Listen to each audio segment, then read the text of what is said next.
vous laisser tailler pour écouter la voix du Seigneur et pour recevoir au maximum. Amen.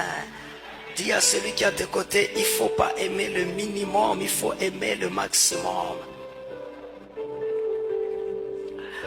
Dis à celui qui est derrière toi, tu peux être dans ton maximum. C'est vrai, aujourd'hui, tu peux nager dans le minima.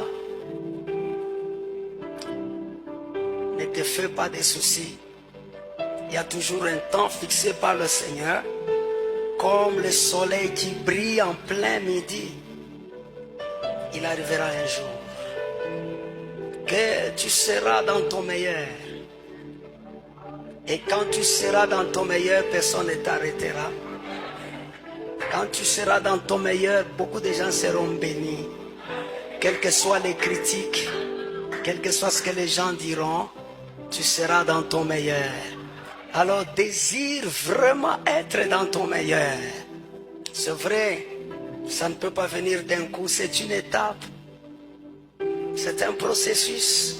Et des assises comme celle-ci, et l'église est là chaque jour justement pour t'enseigner, pour te montrer la voie. Pour qu'un jour, quand ton pasteur te regarde, il dit, ce frère, il est en train maintenant de prier dans sa plénitude. Peut-être ça sera dans le ministère, peut-être ça sera dans un domaine particulier de la vie, mais la joie de ton pasteur, ça sera de te voir pas être embrouillé par les nuages, mais tu es dans un état où tous les nuages se sont dissipés. Maintenant, c'est la lumière qui est en train de briller. Que le Seigneur Dieu puisse te bénir. Donc, tu dis déjà à celui qui est à tes côtés, voilà, la première parole prophétique que le Seigneur t'accorde, c'est que Dieu te réserve un temps où tu brilleras dans ton maximum. Quels que soient les combats que tu connais maintenant. Alléluia. Amen. Alléluia.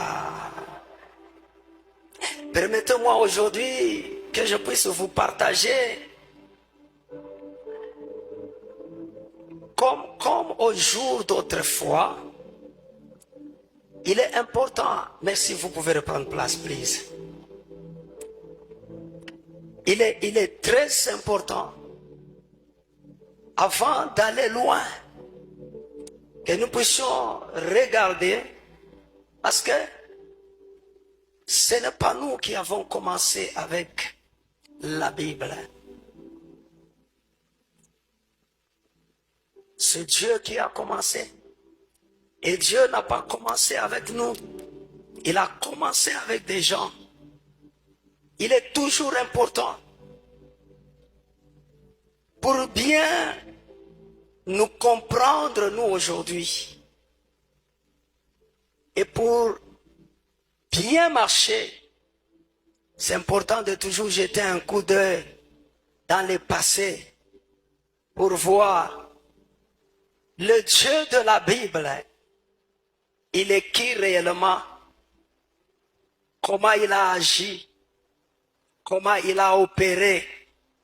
Dans l'espoir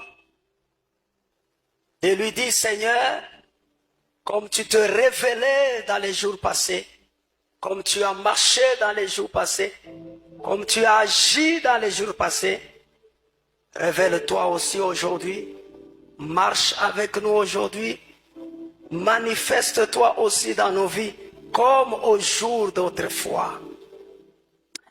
Il est toujours important, bien-aimé, toi qui désires marcher avec Dieu aujourd'hui, que tu regardes les gens qui t'ont devancé, comment ils ont marché avec le Seigneur, jusqu'à quel niveau ces gens sont arrivés. Oui, bien-aimé, il y a des gens qui ont marché avec Dieu, des hommes comme toi, des hommes comme moi, faits de chair et de sang, dans des circonstances particulières. Mais ils ont marché aussi d'une manière exceptionnelle. Ils ont marqué Dieu, ils ont aussi marqué leur époque. Et il y a eu des conséquences extraordinaires dans leur vie. Donc, il ne suffira pas seulement de jeter un regard sur Dieu, sur ce qu'il a fait. Mais aussi, il faut jeter un regard sur le type d'hommes et de femmes qui ont marché avec le Seigneur. Pour dire au Seigneur, moi aussi comme ces hommes, j'aimerais être, j'aimerais marcher. Comme au jour d'autrefois, c'est pas dans une minute, dans une heure, dans un jour, dans une semaine, dans un mois, dans une année, qu'on peut parler des jours d'autrefois. Les jours d'autrefois sont riches d'expériences, riches de révélations. Pour nous dire que nous pouvons abonder dans la révélation, nous pouvons abonder dans les expériences, et nous pouvons mieux faire. Alors, je prends juste quelque chose. Comme le jour d'autrefois, Dieu opérait par des grandes délivrances. Alors, crois aujourd'hui toi aussi que ta délivrance est possible. Alléluia. J'ai la mission à ce jour de vous dire que le Dieu d'autrefois, c'était un Dieu de délivrance, de grandes délivrances, de beaucoup de délivrances. Ce Dieu-là, il n'a pas changé. Il est le même, hier, aujourd'hui et éternellement. Je présente ce Dieu à tout jeune qui a essayé plusieurs fois de se tirer d'une situation. Oui, tu viens d'une famille, tu as une histoire, tu vis une histoire.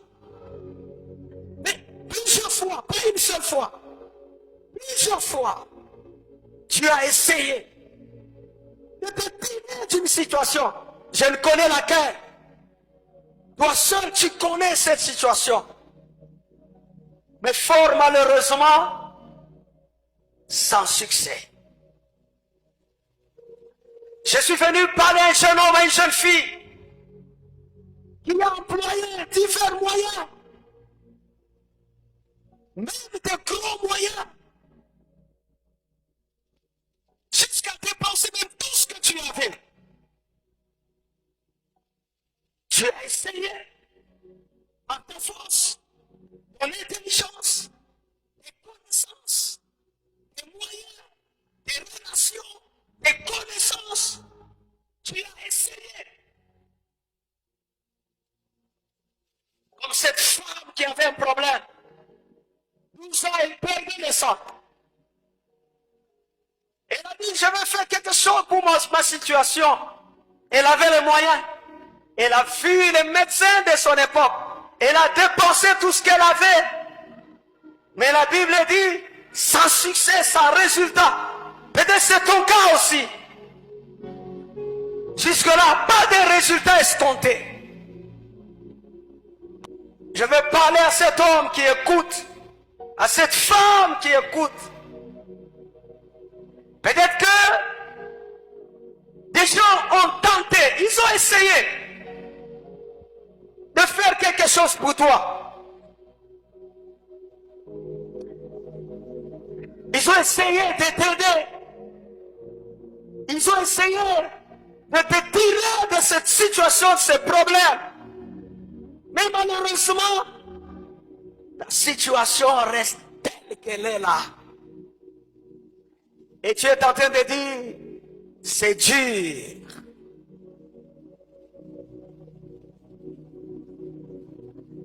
Quand un jeune homme, quand une jeune fille dit que c'est dur, donc c'est dur. Et il devient